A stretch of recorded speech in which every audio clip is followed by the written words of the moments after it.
오늘 위대한 꿈과 소박한 실천이란 제목으로 함께 은혜를 나누고자 합니다. 이 세상에서 가장 지혜로운 사람은 솔로몬입니다. 그런데 솔로몬은 왕이었기 때문에 권력도 가지고 있습니다. 지혜도 있고 힘도 있으니까 이 세상을 정말 모든 사람들이 원하는 살기 좋은 사회로 만들 수 있을 것 같았는데 솔로몬의 전도서의 탄식을 보면 그렇지 않은 것 같습니다. 전도서 1장 14절 이하에 보면 내가 해 아래 생하는 모든 일을 보았노라. 보라, 모두 다 헛되어 바람을 잡으려는 것이로다. 구부러진 것도 곧게 할 수 없고 모자란 것도 셀 수 없도다. 솔로몬이 지혜가 있으니까 구부러진 것을 많이 봅니다. 그런데 왕의 능력을 가지고도 구부러진 것을 곧게 할 수 없고 모자란 것을 셀 수가 없습니다. 그 모자란 것은 채우면 이제 없어지는데 모자란 것을 아무리 채워도 계속 모자란 것이 나타나니 그 모자란 것을 셀 수 없다는 뜻입니다.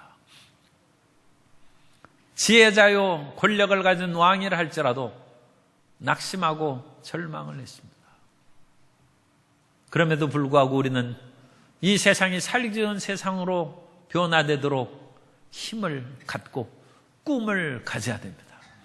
천리길도 한 걸음부터라는 말이 있는 것처럼 위대한 일이 지금 당장 눈앞에 일어나지 않는다 할지라도 나 자신부터 바꾸는 일부터 시작해야 될 줄로 믿습니다. 오늘 위대한 꿈을 갖고 소박한 실천을 행하면 하나님이 역사하신다는 귀한 가르침으로 함께 은혜를 나누고자 합니다. 첫째로 사람은 위대한 꿈을 가져야 됩니다. 사람이 위대한 꿈을 가져야 되는 이유는 하나님이 위대한 꿈을 가지셨기 때문입니다. 하나님께서는 이 세상에 아무것도 없는 속에서 태초에 하나님이 천지를 창조하셨다고 했습니다. 절대무에서 하나님께서 유를 창조하신 것입니다. 그리고 하나님의 창조한 세계를 하나님이 보시니 보시기에 심히 좋았다고 했습니다. 하나님께서는 아무것도 없는 세상에서 아름다운 우주의 삼라만상을 창조하신 것입니다. 그 하나님의 마지막 창조의 솜씨가 사람인데 그 사람이 하나님을 실망시켰습니다. 하나님께서는 에덴 동산을 지으시고 동산의 모든 각종 나무 열매를 나게 하시고 그 중앙에는 선악을 알게 하는 나무 열매도 있었습니다. 주님께서 모든 동산 나무 열매를 먹게 하신 후에 선악을 알게 하는 나무 열매는 결코 먹지 말라고 하셨습니다. 하나님께서 한 가지 금지 명령을 주신 것입니다. 그런데 마지막으로 지은 하나님의 창조의 솜씨인 아담과 하와가 하나님의 명령을 거역하고 배신자가 되었습니다. 그러나 하나님께서는 낙심하고 실망하지 않았습니다. 인류 구원에 대한 위대한 꿈을 가졌습니다. 주님께서는 인간이 아무리 하나님을 떠나고 곁길로 갈지라도 주님께서 사람을 구원하신다는 꿈을 가지시고 창세기 3장 15절에서 위대한 원복음의 말씀을 선포하셨습니다. 내가 너로 여자와 원수가 되게 하고 내 후손도 여자의 후손과 원수가 되게 하리니 여자의 후손은 내 머리를 상하게 할 것이요 너는 그의 발꿈치를 상하게 할 것이니라 하시고 사탄의 유혹, 뱀의 유혹으로 말미암아 인간이 타락했기 때문에 주님께서 마지막 여자의 후손으로 오시는 예수님을 통해서 사탄의 정사와 권세를 도말하시고 십자가로 승리하실 것을 말씀해 주신 것입니다. 그리고 수천 년이 지나서 주님께서는 때가 이름에 히브리서 1장 1절 이하에 주신 말씀처럼 메시아를 이 땅에 보내셨습니다. 히브리서 1장 1절 이하에 보면 옛적의 선지자들을 통하여 미리 여러 부분과 여러 모양으로 우리 조상들에게 말씀하신 하나님이 이 모든 날 마지막에는 아들을 통하여 우리에게 말씀하셨으니 이 아들을 만유의 상속자로 세우시고 또 그로 말미암아 모든 세계를 지으셨느니라. 하나님께서 이와 같이 위대한 꿈을 가지시고 현실적으로 인간이 배신하고 반역했을지라도 구원의 꿈을 가진 것처럼 하나님의 형상과 모양으로 지음받은 우리 사람들도 현실이 우리를 속이고 우리를 실망시킬지라도 위대한 꿈꾸는 사람이 되어야 될 줄로 믿습니다. 하나님께서는 그 꿈꾸는 사람으로 특별히 우리가 아브라함을 살펴볼 수 있습니다. 하나님께서는 갈대아 우르에서 아브라함을 부르셔서 너는 본토 친척 아비집을 떠나 내가 내게 지시할 땅으로 가라고 명령을 주시고 내가 너로 큰 민족을 준다고 꿈을 주시고 또 하나님께서는 아직 한 평의 땅도 없는 아브라함에게 젖과 꿀이는 가나안 땅을 준다고 약속하셨습니다. 그런데 그 아브라함이 그 땅을 차지하는 꿈은 1000년 프로젝트입니다. 1000년에 걸쳐서 이루어지는 꿈입니다. 그럼에도 하나님께서는 창세기 13장 14절 이하에서 말씀합니다. 롯이 아브라함을 떠난 후에 야훼께서 아브라함에게 이르시되 너는 눈을 들어 너 있는 곳에서 북쪽과 남쪽 그리고 동쪽과 서쪽을 바라보라. 보이는 땅을 내가 너와 내 자손에게 주리니 영원히 이르리라. 하나님께서 아직 땅 한 평도 없는 아브라함에게 이 땅을 다 준다는 것입니다. 그 약속은 거의 700년 후에 그 후손인 여호수아와 이스라엘 백성들이 그 땅을 차지했습니다.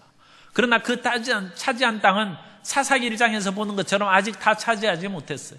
그 약속하신 모든 땅을 차지한 것은 다윗과 솔로몬 시대입니다. 다윗과 솔로몬은 아브라함 때부터 1000년 후 사람입니다. 하나님께서는 아브라함에게 주신 그 약속을 1000년 뒤에 이루셨는데 아브라함은 그 위대한 꿈을 갖고 사는 것입니다. 하나님께서는 다윗에게도 영원토록 떠나지 않는 예루살렘 성전의 건축의 꿈을 주셨습니다. 다윗은 궁궐에 거하고 하나님은 천막에 거하는 것을 다윗이 못내 마음 아파 생각해서 하나님의 성전을 제가 건축하고 싶습니다. 그렇게 기도하고 마음에 생각했을 때 하나님께서 선지자 나단을 통하여 사무엘하 7장 4절 이하에서 말씀합니다. 그 밤에 야훼의 말씀이 나단에게 임하여 이르시되 가서 내 종 다윗에게 말하기를 야훼께서 이와 같이 말씀하시되 내가 나를 위하여 내가 살 집을 건축하겠느냐? 아니라 오히려 내가 너희 살 집을 건축해 주겠다. 다윗에게 살 집이라는 것은 지금 집이 있는데 무슨 집이겠어요? 그건 왕조를 세워주신다는 말씀입니다. 하나님께서 다윗에게 영원한 왕조를 세워주시고 다윗은 그 아들 솔로몬을 통하여 하나님의 성전을 지었는데 오늘날 솔로몬이 지은 성전이 어디 있습니까? 무너져서 없습니다. 영원히 하나님의 살 집을 짓도록 하는데 왜 성전이 없습니까? 그것은 예루살렘 성전이라는 땅에 있는 성전이 아니라 예수님을 믿는 사람이 영원한 성전인 줄 믿습니다. 우리 예수님을 믿는 모든 사람들이 영원한 교회가 하나님이 거하실 집이요, 우리 믿는 사람이 한 사람 한 사람 들어올수록 교회가 더욱 세워지고 세워져서 그리스도의 몸된 교회가 완성되고 그 몸된 교회가 영원토록 하나님이 거하시는 예루살렘 성전인 줄로 믿습니다. 다윗은 예수님이 오시기 전에 1000년 전에 그 위대한 비전을 가지고 또 그 1000년 후로 또 오늘날 2000년이 이르기까지 하나님의 성전이 지금 지어지고 만들어져서 요한계시록에 보면 하늘로부터 예루살렘 성전이 내려오는데 그것은 신부가 신랑을 위하여 단장한 것 같다고 했어요. 예루살렘 성전은 곧 교회요, 곧 우리 모든 믿는 사람이요, 곧 예수님의 신부인 것입니다. 다윗은 그 위대한 꿈을 꿨어요. 그러므로 우리는 아브람처럼 다윗처럼 현실의 삶이 어렵고 힘든다 할지라도 꿈을 가져야 됩니다. 요엘 선지자는 성령의 강림이 이루어지기 800여 년 전에 그 당시는 특별한 사람들에게 일시적으로 성령이 임하는 것을, 모든 사람에게 성령이 임할 것을 선포했습니다. 요엘서 2장 28절에 보면 그 후에 내가 내 영을 만민에게 부어주리니 너희 자녀들이 장래일을 말할 것이며 너희 늙은이는 꿈을 꾸며 너희 젊은이는 이상을 볼 것이며. 이 요엘이 꿈꾸고 바라본 대로 오순절날 성령이 임하여서 남녀노유 빈부 귀천을 막론하고 성령을 받게 된 것이고, 오늘날 이방인인 우리들도 성령을 받고 성령 충만을 받고 우리 순복음교회가 된 것입니다. 요엘 선지자가 2800여 년 전에 이 위대한 성령 강림의 꿈을 꾼 것입니다. 이사야는 수많은 나라가 싸우고 갈등을 겪는 그런 속에서도 하나님께서 강대국이라도 표범 같은 나라라도 어린 양과 같은 나라를 삼켜버리고 멸망시키지 않고 돌보는 평화의 세상이 다가올 것을 꿈꾸고 예언했습니다. 이사야가 살던 시대는 아시리아라는 강대국이 고대 근동을 지배하고 있던 때입니다. 그래서 그 아시리아가 남북으로 분열된 북이스라엘 왕국을 멸망시켰어요. 그리고 이사야가 살고 있는 유다 나라를 지금 시시각각으로 위협하고 있을 때 이사야는 모든 큰 나라, 작은 나라, 강대국, 약소국 할 것 없이 조화롭게 사는 위대한 세계를 꿈꾸었습니다. 이사야 11장 6절 이하에 보면 그때 이 이리가 어린 양과 함께 살며, 여기서 일이나 어린 양이나 표범은 국가를 상징하는 것입니다. 표범이 어린 염소와 함께 누우며 송아지와 어린 사자와 살찐 짐승이 함께 있어 어린아이에게 끌리며 암소와 곰이 함께 먹으며 그것들의 새끼가 함께 엎드리며 사자가 소처럼 풀을 먹을 것이며 젖 먹는 아기가 독사의 구멍에서 장난하며 젖된 어린아이가 독사의 굴에 손을 넣을 것이라. 내 거룩한 산 모든 곳에서 해됨도 없고 상함도 없을 것이니 이는 물이 바다를 덮음같이 야훼를 아는 지식이 세상에 충만할 것임이니라. 이러므로 우리 크리스찬들은 하나님의 형상과 모양으로 지은 사람답게 예수 그리스도 안에서 구원받고 하나님의 형상을 회복한 자녀답게 꿈꾸는 사람이 되어야 됩니다. 오늘 우리가 찬양한 것처럼 우리는 현실이 어떻다 할지라도 위대한 비전으로 입을 넓게 열고 세상을 힘차게 살아가야 될 줄로 믿습니다. 시편 81편 10절은 나는 너를 애굽 땅에서 인도하여 낸 야훼 내 하나님이니 내 입을 크게 열라 내가 채우리라 했습니다.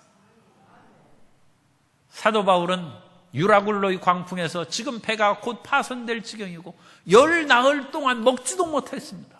그런데도 불구하고 사도 바울이 하나님을 바라보면서 기도하자 하나님의 사자가 밤에 나타나셔서 이 배 탄 모든 생명을 너에게 붙였은즉 한 사람도 상하지 않고 죽지 않을 것이다.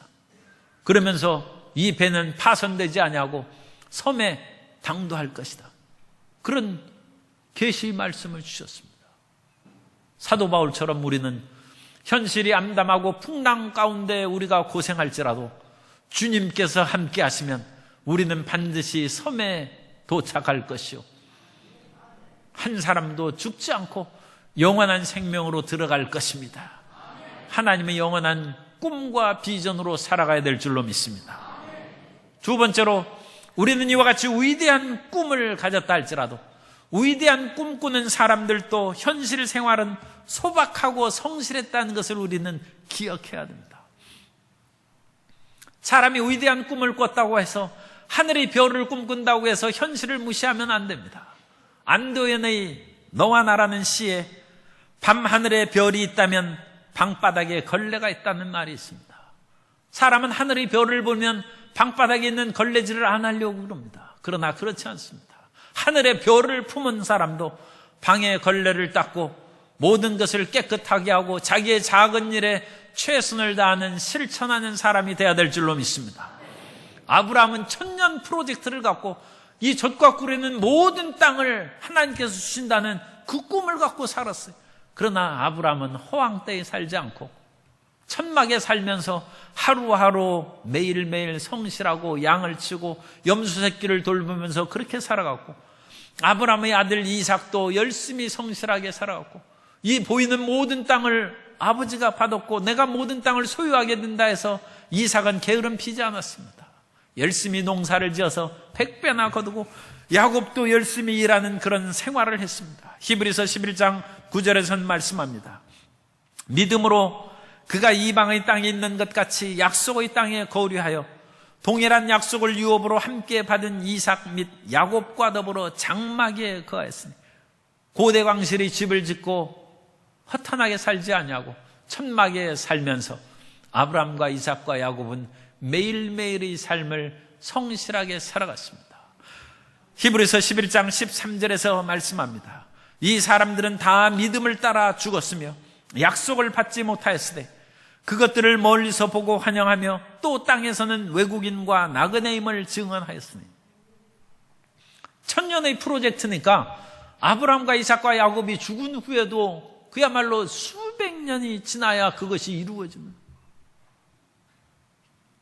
이상과 현실은 엄청난 그런 괴리가 있는 거예요. 엄청난 괴리. 그런데 그 괴리가 있다 해서 자포자기해서도 안 될 뿐만 아니라 그런 꿈이 이제 헛것이다 해서 그것을 던져버려도 안 되고, 우리의 삶을 꿈꾸는 사람이 되어서 무시하고 살아서도 안 되고, 우리는 꿈을 가지면서 위대한 꿈을 마음에 품으면서도 하루하루 우리가 가진 작은 일에 최선을 다하고 실천을 다하는 사람이 되어야 될 줄로 믿습니다. 아브람처럼, 꿈의 사람 아브람처럼 꿈을 가진 위대한 그 자손에 태어났는데 그 사람이 요셉이에요. 요셉이 어느 날 꿈을 꿨는데 창세기 37장 5절 이하에 보면 요셉이 꿈을 꾸고 자기 형들에게 말하며 그들이 그를 더욱 미워하였더라. 요셉이 그들에게 이르되 청하건대 내가 꾼 꿈을 들으시오. 우리가 밭에서 곡식단을 묻더니 내 단은 일어서고 당신들이 다는 내 단을 둘러서서 절하더이다. 요셉이 다시 꿈을 꾸고 그의 형들에게 말하여 이르되 내가 또 꿈을 꾼즉 해와 달과 11별이 내게 절하더이다 하니라. 요셉은 위대한 꿈꾸는 사람이었어요. 그런데 그 꿈꾸는 요셉이 형들에 의해서 애굽에서 노예로 팔려갔어요. 노예로 팔려가서 요셉이 얼마나 낙심하고 실망했겠습니까? 그런데 꿈꾸는 요셉은 하늘에 별이 절하는 꿈을 가졌지만 노예로 걸레질하며 살았습니다. 그것을 집어던지고 내가 누군데 이것을 하겠느냐? 그렇다면 아마 노예로 팔려온 요셉이 살았겠습니까? 제대로 놔뒀겠습니까? 그러나 요셉은 걸레질하면서 온 보디발의 집을 빛나게 만들었어요. 그러니까 이 보디발이 말도 잘 못하는 이 히브리인 요셉이 너무나 착실하고 성실하게 일하니까 그 당시 요셉이 애굽어를 배웠겠습니까? 어떻게 대충 오래 있으면서 들었겠죠. 그러니까 그거를 총무로 삼았어. 말도 잘 못하는 요셉을 총무로 세웠어. 그런데 요셉에게 더 심각한 감옥에 던져지는 그와 같은 또 고난이 다가왔습니다. 그때도 요셉은 감옥을 어찌나 열심히 청소하고 빛나게 만드는지 간수장이 감동해가지고 감옥의 모든 일을 요셉에게 다 맡겼어. 하늘의 꿈을 품은 사람도 현실의 작은 일에 어떠한 처참한 그런 지경에 빠진다 할지라도 열심히 일하는 사람이 되어야 될 줄로 믿습니다. 하나님께서는 우리에게 위대한 꿈만 주시는 것이 아니라 소박한 실천을 하는 것을 원하시는 것입니다. 그 실천을 할 때 하나님께서 우리에게 위대한 역사를 베풀어 주시는 것입니다. 오늘 말씀에도 예수님께서는 제자들에게 수많은 사람들이 먹을 것이 없어서 지금 기진할 지경이 되니까 너희가 먹을 것을 주라고 했어요. 아니, 예수님의 제자들이 무슨 먹을 것이 있겠습니까? 그런데도 예수님께서 너희가 먹을 것을 주라고 한 것은 예수님의 깊으신 뜻이 있는 것이죠. 예수님께서는 현실 사회를 잘 알고 계셨습니다. 예수님께서는 로마 제국하에 유다 나라가 망하고 그 유다에게 아첨하는 헤롯이 로마 제국에 붙어서 수많은 세금으로 백성들을 괴롭게 하고 그로 말미암아 그 당시에 수많은 사람이 직장을 잃고 유리하는 사람이 되었어요. 이 대낮인데 남자가 5,000명이 그렇게 다녔어요. 5,000명이 먹었어요. 그 5,000명이 먹을 것이 없이 예수님을 따라다니는 그 당시 사회가 얼마나 그야말로 심각한 어려움에 처한 사회인지를 우리가 알 수 있습니다. 부녀자까지 수만 명이 따라다니는 그런 유리하는 그런 사회. 그것을 보고 예수님께서 로마 제국을 멸망시키고 사회 개혁을 통해서 새 나라를 만드실 수 있습니다. 그러나 하나님의 역사적 대경륜은 그렇지 않아요. 로마 제국이 멸망하려면 예수님이 사시던 시대를 지나서 400 몇십 년이 지나야 돼요. 동로마 제국이 멸망하려면 1400년이 지나야 돼요. 하나님의 섭리 가운데 주님의 능력으로 그냥 로마를 하루아침에 멸망시키면 인류를 구원하기 위해서 이끌어가는 그 경륜이 어떻게 되겠습니까? 그러므로 주님께서는 이 모든 일을 참으시고 제자들에게 너희가 이 어려운 가운데 있는 사람들에게 먹을 거를 주라고 했습니다. 그러자 제자들이 찾아다녔어요. 빌립은 얘기합니다. 이 수많은 사람들이 어떻게 먹을 것이 있겠습니까? 200데나리온이나 되는 떡이 필요한데 200데나리온이라는 돈도 없고 1데나리온은 하루 품삯입니다. 하루 품삯을 5만 원으로 치면 200데나리온이면 1000만 원이죠. 제자들이 우리가 1000만 원은 없습니다. 뿐만 아니라 1000만 원어치 떡 당장 만들어낼 그런 떡집이 고대 세계에 어디 있겠어요? 오늘날에도 당장 1000만 원 주고 1000만 원어치 떡 내라고 하면 그거 쉽지 않을 것입니다. 그러니까 빌립은 머리가 좋은 사람입니다. 이거 불가능합니다. 너희가 먹을 거를 주라고 했는데 우리는 작은 실천을 할 만한 것이 없어요. 어마어마한 이 모든 일을 행할 수 없습니다. 그런데 요한복음에 보면 안드레가 보리떡 5개와 물고기 2마리를 가지고 예수님 앞에 나옵니다. 작은 실천을 행합니다. 그러면서도 안드레도 기가 막히니까, 왜냐하면 안드레도 이성을 가진 합리적인 사람인데 그거 보리떡 5개가 이 수많은 사람에게 무엇이 되겠습니까? 그런 예수님께 말을 합니다. 그렇지만 주님께서 너희가 먹을 거를 주라고 하셨은즉 안드레는 작은 정성과 실천을 해하여 예수님 앞에 가지고 나온 것입니다. 우리는 우리 앞에 있는 이 모든 것이 보잘것없어서 이 나라와 사회를 바꾸는데 무슨 도움이 되겠습니까? 이 작은 몸짓을 함으로 이 사회가 개혁될 수 있겠습니까? 그런 실망과 좌절을 할 수 있습니다. 그것은 솔로몬밖에 안 됩니다. 솔로몬은 지혜로운 왕이었고 권력을 가진 왕이었지만 구부러진 것을 곧게 할 수 없고 모자란 것을 채울 수 없다. 아무리 채워도 셀 수 없이 많다. 낙심했습니다. 그러나 예수님을 믿는 사람은 솔로몬 이상의 믿음을 가져야 됩니다. 예수님 앞에 나와서 우리의 작은 정성과 힘을 다하여 주님께 드리면 주님께서 역사해 주시는 것입니다. 세 번째로 우리가 매일의 삶에서 작은 것을 실천하면 기적이 일어납니다. 안드레가 가져온 보리떡 5개와 물고기 2마리를 주님 앞에 얹은 적 주님께서 그것을 보고 그냥 웃으시고 너희가 지금 이게 무슨 짓이냐 그렇게 탓하지 않으셨습니다. 그걸 보시고 고개를 끄덕이셨을 것입니다. 그리고 100명씩 50명씩 그룹을 지어 앉게 하십니다. 주님께서 식사 대용으로 앉히시는 거예요. 100명씩 50명씩 앉혀가지고 이 사람들이 남자만 5,000명이 된다는 것을 셀 수 있는 거예요. 제자들이 언제 성경 기록하려고 일일이 하나씩 세고 다녔겠습니까? 그런데 그렇게 100명씩 5,000명씩 앉은 그것을 기억해 보니까 남자가 5,000명이었다. 부녀자까지 수만 명의 사람들이 그룹을 지어 앉았어요. 그런데 예수님께서 참 놀라운 일을 행합니다. 보리떡에서 그 떡을 떼어주면서 갖다 주라고 하는데 떡이 끊임없이 나오고 물고기 2마리가 끊임없이 나옵니다. 보리떡은 정말로 하찮은 것으로 가져온 거예요. 그 당시 밀값과 보리값은 3대 1입니다. 밀빵은 아마 가난해가지고 못 가져온 것 같아요. 보리가 쌉니다.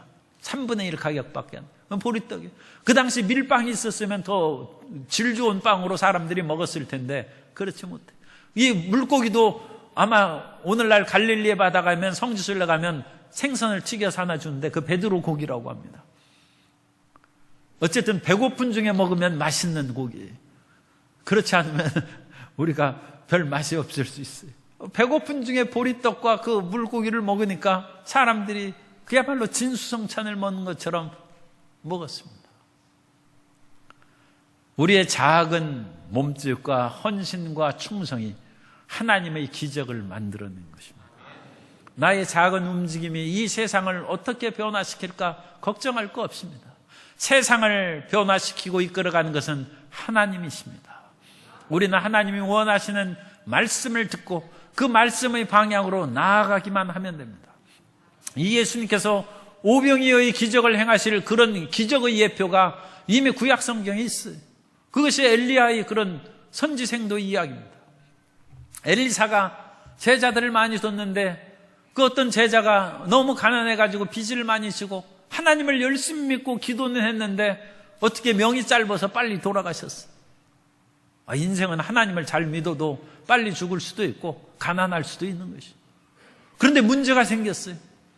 이 선지생도가 죽은 후에 빚쟁이들이 빚을 받으려고 와보니까 집안에 아무것도 없어요. 할 수 없이 두 아들을 종으로 내가 끌고 가겠다, 그렇게 빚쟁이들이 얘기하는 것입니다. 그러자 그 죽은 선지생도의 아내가 이게 큰일 났습니다. 남편은 죽었지, 두 명의 아들은 노예로 끌려갈 판이지, 이 어찌 살겠습니까? 그래서 엘리사를 찾아와가지고 내가 이 지경에 빠졌는데 어찌하면 좋겠습니까? 그때 엘리사가 묻습니다. 너희 집에 무엇이 있느냐? 그러니까 그 여인이 아니 우리가 지금 빚더미에 올라앉는데 무엇이 있겠습니까? 그러면서도 대답하는 것이 우리 집에 기름 한 그릇이 있다는 거예요. 그 기름 한 그릇은 기름병이나 단지를 뜻하는 말입니다. 그러므로 그냥 쉽게 기름 한 병이라고 우리가 이해하면 됩니다. 기름 한 병이 있습니다. 그래? 그 작은 기름 한 병을 가지고 살 길을 열어주겠다. 이 엘리사가 이제 그런 마음을 가지고 그 여인에게 이웃에 가서 그릇을 빌릴 수 있는 만큼 많이 빌리라는 거예요. 온 빈 그릇을 가득 방에 채워놨어요. 그리고 나 방문을 걸어 잠그고 기름병에서 기름을 붓는데 기름이 끊임없이 나. 오병이의 기적이 따로 있는 것이 아니죠. 이 떡이 끊임없이 나와서 수만 명이 먹은 것처럼 기름병에서 기름이 끊어지지 않고 그릇을 채우고. 나중에 그 여인이 아들에게 빈 그릇을 가져오라 하니까 어머니 빈 그릇이 없으면 모든 그릇에 기름이 차서 온 방에 기름 천지. 여인이 그 기적을 체험하고 놀라가지고 엘리사에게 찾아와 얘기하니까 그래, 그러면 그 기름을 팔아서 빚을 갚고 또 너희 생활도 하라. 그래서 이 여인은 하루아침에 기름 장사 사장이 됐어요. 빚도 갚고 사장이 됐어요. 살 길이 열렸어요. 우리에게 작은 기름 한 병이 있어도 주님께서는 그것을 통하여 위대한 역사를 나타내 주십니다. 내게 있는 작은 것으로 실망하고 좌절하지 않습니다. 옛날에 기상학자인 에드워드 로렌츠가 나비 효과라는 얘기를 했어요. 그래서 그 나비 효과는 이제 여러 가지 원래의 뜻을 넘어서서 작은 것이 엄청난 결과를 초래한다는 그 의미로 이제 받아들여집니다. 예컨대 브라질에서 작은 나비가 날개질을 하면 그것이 저 북아메리카의 플로리다 반도에서 토네이도로 태풍이 돼가지고 휘몰아치게 된다. 작은 날개짓이 그런 태풍으로 변화된다. 엄청난 결과를 만들 수 있다. 그 나비 효과를 얘기합니다. 그런데 우리가 그렇습니다. 우리가 이 땅에서 우리에게 주어진 일이 비록 작은 일이라 할지라도 그 일을 하루하루 성실하게 일을 행하면 주님께서 그 일에 기적을 베풀어 주시고 위대한 하나님의 역사를 나타내 주십니다. 그래서 욥기 8장 7절에서 말씀합니다. 내 시작은 미약하였으나 내 나중은 심히 창대하리라. 미국의 정신의학자 칼 매닝거가 얘기했습니다. 태도가 사실보다 훨씬 중요하다. 우리가 삶을 살아가는 태도가 지금 있는 현실적인 사실 그거보다 중요하다는 것입니다. 지금 현실의 사실은 돈 한 푼 없어요. 현실의 모든 것은 기름 한 병밖에 없어요. 그러나 나는 살아갈 수 있다는 태도, 긍정적이고 적극적이고 창조적인 자기의 태도가 현실의 사실보다 more important, attitude is more important than fact. 우리의 삶의 태도가 이 현재 있는 어떤 사실보다 훨씬 더 중요하다. 우리 성도님들은 결코 낙심하지 아니하고 삶의 맑고 밝고 환한 삶의 태도를 갖고 살아가게 되시기를 주님 이름으로 축복합니다. 그 삶의 태도를 통하여 주님의 위대한 역사가 나타납니다. 그러나 많은 것을 가졌을지라도 나는 이것으로 살아갈 수 없다. 그 사람은 죽습니다.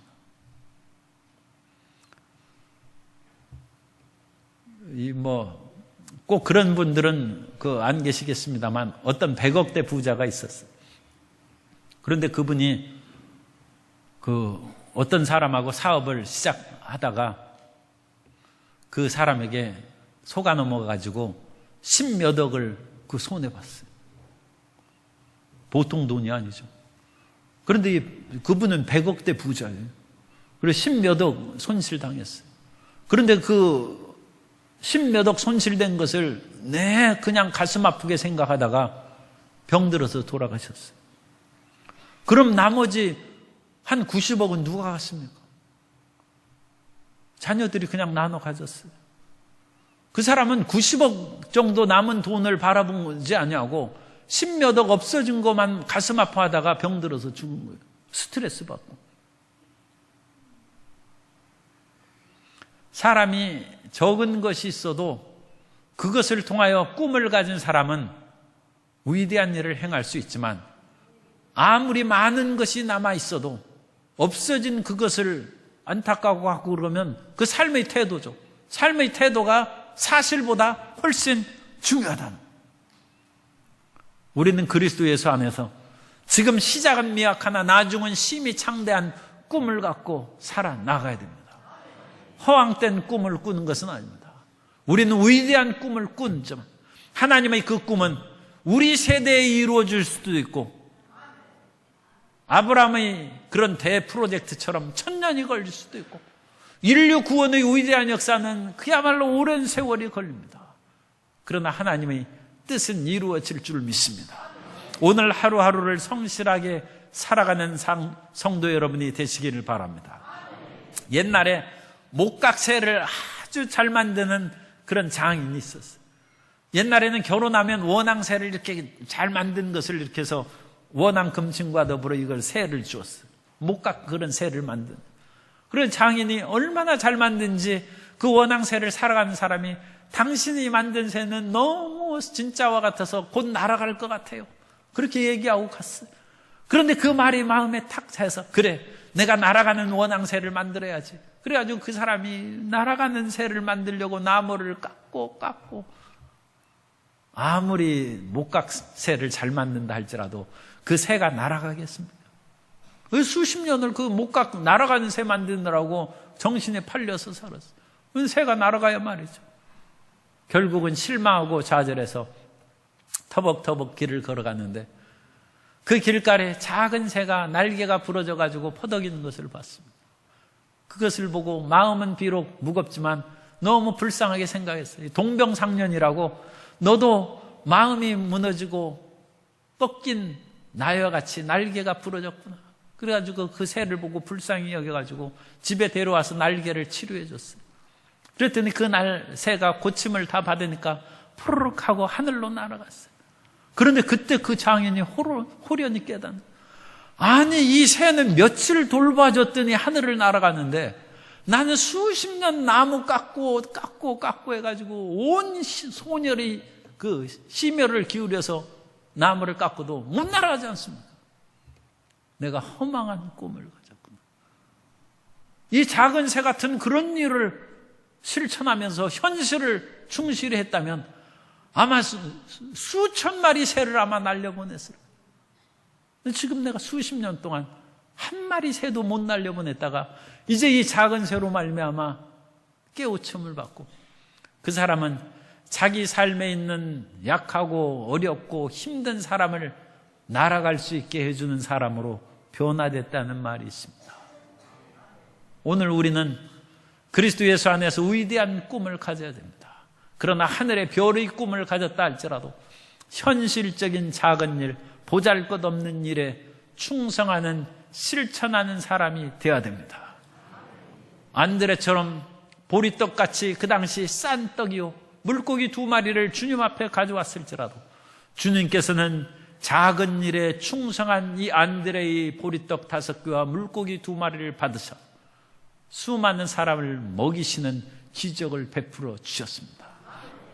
작은 병 한 기름을 통하여 기름 장사가 된 여인처럼 우리의 작은 성실함과 충실함을 통하여 우리의 가정이 변화될 것이고 이 사회가 변화될 것이고 우리의 작은 의로운 행동이 이 사회의 위대한 의로움을 나타내는 새로운 역사의 전기가 될 줄로 믿습니다. 위대한 꿈과 소박한 실천으로 살아가는 성도 여러분 되시기를 주님의 이름으로 축복합니다.